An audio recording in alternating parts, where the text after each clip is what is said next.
안녕하세요. 닥터인사이드입니다. 네, 안녕하세요. 이번 시간에는 똥에 대한 얘기를 좀 해볼까 하거든요. 똥 얘기하면은 뭐 1시간 넘게도 얘기할 수 있는데 본인의 어떤 모닝똥에 대해서 좀 얘기를 좀 해볼까 하는데 모닝똥 잘 누세요? 사생활 아닌가요? 아니요, 사생활이지만 그래도 우리 시청자분들께서는 거북해 하실 것 같은데. 아니에요, 그렇지 않습니다. 일단은 OX로 한번 해볼게요. 모닝똥을 잘 싸면 O 아니면 X거든요. 모닝똥을 잘 싼다. 하나, 둘, 셋. 여기는 잘 못 싸고 여기는 잘 싸시는. 예, 알겠습니다. 모닝똥은 되게 중요하거든요. 하루 아침에 이제 변을 못 보고 하게 되면은 되게 하루 종일 좀 기분이 안 좋잖아요. 그렇죠. 맞습니다. 그만큼 모닝똥이 중요한데. 근데 지금 촬영하신 동안 오늘 하루 종일 똥 얘기만 하실 거예요? 아마 하루 종일 똥 얘기만 할 것 같고요. 시청자 여러분들께서도 각오를 하고 임하셔야 되지 않겠나 생각이 듭니다. 알겠습니다. 그래서 여러분들의 어떤 개인적인 배변 스타일이라든지 어떤 그런 변과 관련된 일화 같은 거 있으면 좀 한번 얘기를 좀 해주시죠. 저는 그때 터키여행 같이 갔었잖아요. 맞아요. 예, 근데 장거리 버스에서 기억납니다. 나 뭔지 알아. 주유소에 내려서 정말 그때 제가 본 윤수의 모습 중에 가장 다급한 모습이었어요. 정말 어쩔 줄을 몰라가지고 처참했습니다. 진짜 저도 이거 뭔지 알고. 뭔지 알죠? 저는 지금 부산이니까 서울에서 맞아요. 이제 고속버스를 타잖아요. 네.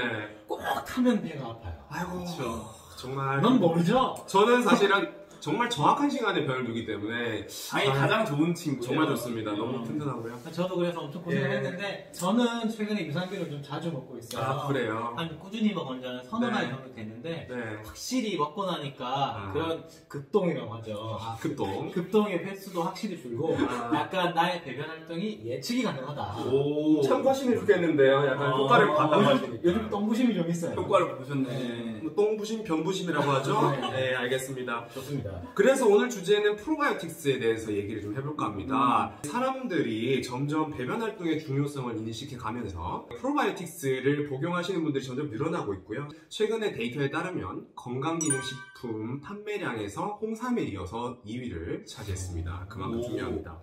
프로바이오틱스는 한글말로 유익균이라고 합니다. 유익균은 뭐냐면 말 그대로 우리 몸에 이로운 균이라는 뜻이죠. 근데 이제 사람들이 잘못 생각하고 있는 것들이 뭐냐면 유산균하고 프로바이오틱스는 엄연히 좀 달라요. 프로바이오틱스 같은 경우에는 아까 말씀드렸다시피 유익균, 우리 몸에 이로운 균이고요. 유산균 같은 경우는 영어로 락틱 엑시드 박테리아입니다. 그래서 락트산을 생성하는 균이라는 뜻이거든요. 그래서 실제로 유산균 중에서 우리 몸에 이롭지 않은 균도 있겠죠. 그리고 반대로 프로바이오틱스 중에서도 락트산을 생성하지 않는 균이 있을 거 아닙니까? 그래서 그 두 개는 엄연히 다르다라고 알고 계시면 될 것 같아요. 그럼 그 프로바이오틱스의 효능에 대해서 한번 자세히 얘기를 해주시죠. 알겠습니다. 자세히 얘기해 드릴게요. 그 프로바이오틱스는 여러분들이 잘 알고 계시다시피 장 트러블이 있거나 아니면 과민성 대장 증후군과 같이 장 질환이 있을 때 상당히 효과를 좀 본다고 합니다. 그리고 다이어트에도 최근에 좀 효과가 있다고 하니까 한번 좀 참고를 해보시는 게 좋을 것 같고요. 그리고 이제 장 속에는 그 면역세포가 우리 몸 전체의 70~80%가 있다고 해요. 그리고 세로토닌이라는 호르몬이 있는데 그 호르몬이 우리 전체 몸에서 분비되는 것 중에 90% 이상이 장에서 분비가 된다고 합니다. 저는 머리에서 나오는 줄 알았는데. 네, 그리고 저도 그렇게 알고 있었는데 머리에서 나오는 거는 10% 정도밖에 안 되는 거죠. 그렇죠? 생각보다 적군요. 세로토닌은 우리 몸의 신경 전달 물질인데 이게 일반적으로 행복을 느끼게 할 수 있는 호르몬으로 알려져 있잖아요. 맞습니다. 뭐 쉽게 얘기해서 행복 호르몬으로 알려져 있어요. 그래서 세로토닌 분비가 저하되는 경우에는 여러 정서, 행동 장애 같은 게 발생하고 우울증 같은 경우도 잘 발생한다고 하거든요. 그러면은 저희 모닝똥을 잘 사면 이게 병이 비워지고 장기가 움직여서 아침에 기분이 좋고 하루가 나아갈 것 같고 그러나요? 그 프로바이오틱스에는 또 다른 여러 효과들이 있습니다. 일단 여성분들 같은 경우에는 질 내에 유익균을 늘려서 질염이라든지 방광염을 예방하는 도움을 준다는 보고들이 좀 있고요. 또 임산부 같은 경우에도 질 내에 유익균을 많이 늘리면서 추후에 산도로 태아가 나오지 않습니까? 그 아기가 나올 때 그 산도에 있는 유익균을 받으면서 여러 가지 면역력을 증강시키는데 좀 도움을 받는다라고 얘기를 하고 있습니다. 미생물 샤워? 일종의 미생물 샤워라고 얘기를 하죠. 네. 그러면 이거를 언제 먹는 게 좋습니까? 아무래도 공복에 먹는 거를 추천을 드립니다. 왜냐면 프로바이오틱스가 위를 거치면서 어떤 위산이라든지 담즙산에 의해서 쉽게 분해가 되어버리거든요. 그래서 아무래도 공복에 섭취하는 것이 위산 분비가 훨씬 덜하기 때문에 더 좋을 것으로 보입니다. 위아래 위아래? 위아래 위아래. 예. 죄송해요. 예. A few moments later. 그러면 네. 저는 유산균을 먹으면서 네. 요구르트나 김치 이런 것도 좀 잘 먹는 편인데 네. 그러면 거기에도 유산균, 막 발효균 막 좋은 거 많이 들어있다고 하잖아요. 많이 들어있죠. 김치톡톡 막 이러면서. 김치톡톡. 그 그러면- LG 아닌가요? 선전은 아니에요. 네. LG 디오스 선전을 간접적으로 좀 하시는데. 선전 본인이 하셨어요. 어쨌든 그러면 네. 그 유산균을 따로 챙겨 먹지 않아도 음식으로 잘 보충이 되는 거 아닌가요? 어느 정도는 일리가 있는 것 같아요. 근데 아까 위에서 말씀하셨던 김치라든지 요거트, 된장 같은 경우는 다 발효식품이잖아요. 네. 근데 김치 같은 경우에는 나트륨이 워낙 많다 보니까 그걸 다량 복용하는데 좀 한계가 있고요. 네, 된장 같은 경우는 보통 찌개로 많이 먹잖아요. 네. 근데 균이 아무래도 높은 온도에서는 쉽게 파괴가 되어버리기 때문에 된장찌개로 먹였을 경우에도 어떤 그 유익균을 얻는 데는 좀 한계가 있습니다. 그나마 괜찮은 게 요거트인데 이제 요거트는 보통 저지방인 경우로는 만들어지기가 쉽지가 않거든요.